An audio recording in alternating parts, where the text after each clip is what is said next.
So I would like to give the floor to my colleague from Italy, Francesca Donato. Thank you very much, Christian.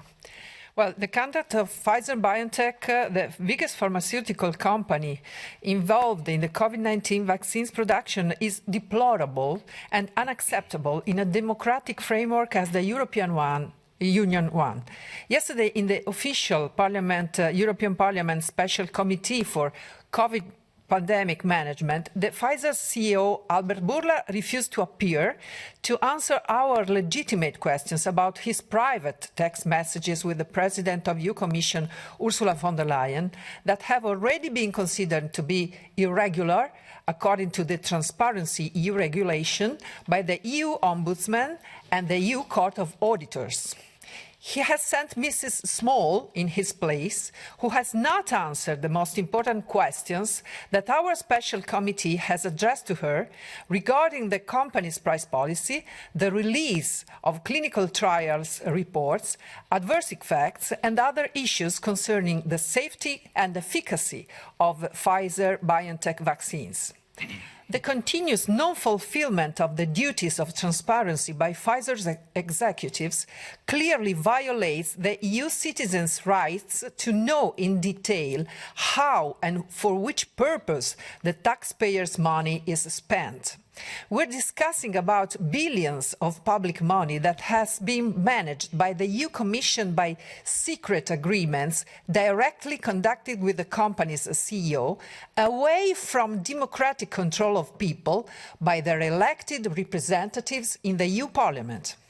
The refusal by President von der Leyen to disclose the content of their text messages first, and the denial by Mr. Bourla to appear in front of the Parliament then, followed by the reticent behavior of Mrs. Small yesterday, casts concerning shadows on the legitimacy of the entire contract award process, leaving suspicion of corruption to emerge.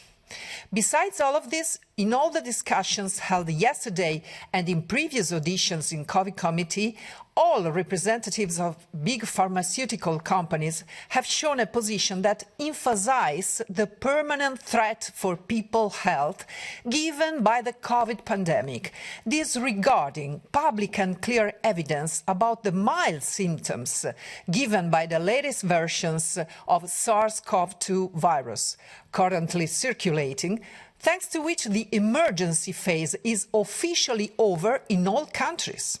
Actually, Mrs. Small yesterday needed to announce a possible new variant being more aggressive as well as more contagious, disregarding any scientific literature assessing that such evolution of a virus in nature is just impossible. The misuse of communication, falsely cloaked in scientific truth, is just disgusting and misleading. Joined with this inexcusable lack of transparency, it has the only outcome of destroying any trace of trust in the whole scientific community by European people.